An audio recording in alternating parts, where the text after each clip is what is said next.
ഇതാണ് ഞങ്ങളുടെ അപ്പൂസ്. ഇന്ന് ജൂലൈ 21. ഇന്നേക്ക് ഇവൻ ഞങ്ങളെ വിട്ടു പോയിട്ട് 1 വർഷം തികയാണ്. 15 വർഷം ഞങ്ങളുടെ കൂടെ എല്ലാമായിട്ട് കൂടെ ഉണ്ടായിരുന്നു. ഇവൻ്റെ ബയോഗ്രഫി എടുക്കണമെന്ന് ഒരാഗ്രഹം ഉണ്ടായിരുന്നു. അതുകൊണ്ട് കുറച്ച് വീഡിയോസ് എടുത്ത് സ്റ്റോർ ചെയ്തിട്ടുണ്ടായിരുന്നു. അതുകൊണ്ടാണ് ഇന്ന് എന്നെ അത് പോസ്റ്റ് ചെയ്യാമെന്ന് വെച്ചത്.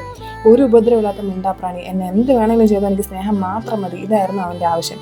പക്ഷേ 5 വയസ്സായപ്പോഴത്തേക്ക് അവന് ക്യാൻസർ വന്നു. ഞങ്ങൾ ഹോസ്പിറ്റലിൽ കൊണ്ടുപോയി സർജറിയൊക്കെ ചെയ്ത് ആശാനെ ഉഷാറാക്കി എടുത്തു. പഴയ കണക്ക് നല്ല ആക്റ്റീവൊക്കെ ആയി.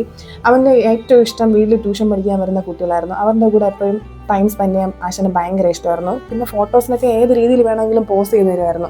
പക്ഷെ ഫുഡ് കഴിക്കാൻ സമയത്ത് നമ്മളെ കയ്യിൽ നിന്ന് ഒരു ഉരുള വാങ്ങിച്ച് കഴിക്കുന്നത് ആശാന് ഭയങ്കര ഇൻട്രസ്റ്റ് ഉള്ള കാര്യമായിരുന്നു. എങ്ങനെയൊക്കെ ആണെങ്കിലും മറ്റുള്ളവർക്ക് ഉപദ്രവമൊന്നും ഇല്ല എങ്കിലും വീട്ടിൽ എന്തെങ്കിലും ഒരു ചെറിയ അനക്കം കേട്ട് കഴിഞ്ഞാൽ അവനിരിക്കപ്പുറത്ത് കാണത്തില്ല. അതെന്താണ് ഏതാണ് അതിൻ്റെ അടിവേരെടുക്കുന്നത് വരെയും ഞങ്ങൾക്ക് സമാധാനം തരത്തില്ല.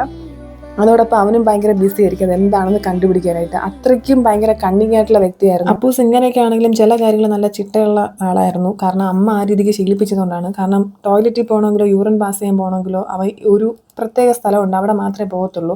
അഥവാ വീട്ടിനകത്താണെന്നുണ്ടെങ്കിൽ ഞങ്ങൾ അവനെ വിളിക്കും. പിന്നെ അവനെ പറ്റി എടുത്തു പറയാനാണെന്നുണ്ടെങ്കിൽ അവന് ഒരു കാര്യം നിർബന്ധം ഉണ്ടായിരുന്നു. രാത്രി 9 മണിക്ക് ശേഷം അമ്മ ഫോൺ യൂസ് ചെയ്യാനോ സീരിയൽ കാണാനോ പാടില്ല. കറക്റ്റ് 9 മണി കഴിയുമ്പോഴത്തേക്കും വിളിക്കും. എനിക്ക് ഫുഡ് തരുന്നില്ലേ, ഇവിടെ ഉള്ളവർക്ക് ഫുഡ് കൊടുക്കുന്നില്ലേ. അഥവാ അമ്മ പോയില്ലെന്നുണ്ടെങ്കിൽ ലാസ്റ്റ് ക്ഷമ പരീക്ഷിച്ച് തിരിച്ച് ദേഷ്യപ്പെടണം. 13 വയസ്സിൽ അവന് വീണ്ടും വയ്യാണ്ടായി. നമ്മുടെ കൊച്ചിൻ്റെ ഇരിപ്പ് കണ്ടോ, ഫെർണിയൽ ഹെർണിയ. ഈ ഏജിൽ അവന് സർജറി ചെയ്യുന്നത് റിസ്ക് ആയതുകൊണ്ട് ഞങ്ങൾ രണ്ടും കൽപ്പിച്ച് അവനെ സൂക്ഷിക്കാമെന്ന് തന്നെ കരുതി. പക്ഷേ അവൻ അതും വെച്ചുകൊണ്ട് 1 ഇയറോളം ഞങ്ങളെ കൂടെ ഉണ്ടായിരുന്നു. പക്ഷേ അവസാന നിമിഷമായപ്പോഴത്തേക്ക് ആശാന് വയ്യാണ്ടായി, കിടപ്പിലുമായി. പക്ഷേ ഇന്ന് വരെ ഞങ്ങൾ ഒരു രീതിയിലും ബുദ്ധിമുട്ടിച്ചിട്ടില്ല. അവൻ്റെ മോശം പോലും എടുക്കേണ്ട ഒരു സിറ്റുവേഷൻ അവൻ ഉണ്ടായിട്ടില്ല. ലാസ്റ്റ് സ്റ്റേജിൽ ടെസ്റ്റിസിൽ ക്യാൻസറായി. ഒരു 2 ദിവസം കൊണ്ടാണ് ഇത്രയും വീങ്ങി കയറിയത്.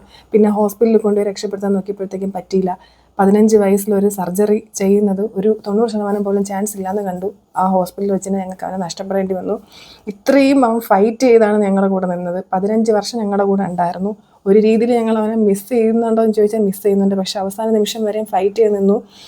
അത്രയ്ക്ക് ഞങ്ങൾക്ക് ഒരു പട്ടിയായിട്ടല്ല ഞങ്ങൾ അവനെ കണ്ടത്, ഒരു സഹോദരനെ പോലെയാണ് കണ്ടത്. അതുകൊണ്ട് തന്നെ മനുഷ്യൻ എന്ന രീതിയിൽ അവനെല്ലാം ട്രീറ്റ് ചെയ്തത്. ഇത്രയൊക്കെ ആണെങ്കിലും ഒന്നിന് പകരം വയ്ക്കാൻ മറ്റൊന്നിനാവില്ല എന്ന് തെളിയിക്കാൻ ഞങ്ങളുടെ കൂടെ അവൻ്റെ 15 വർഷമാണ് അവൻ ഞങ്ങൾക്ക് വേണ്ടി സന്തോഷത്തോടെ സമ്മാനിച്ചു തന്നത്. ഞങ്ങളുടെ ഈ കുട്ടി അപ്പൂസിൻ്റെ കഥ ഓരോ മൃഗസ്നേഹിക്കായിട്ടും ഞാൻ സമർപ്പിക്കുന്നു.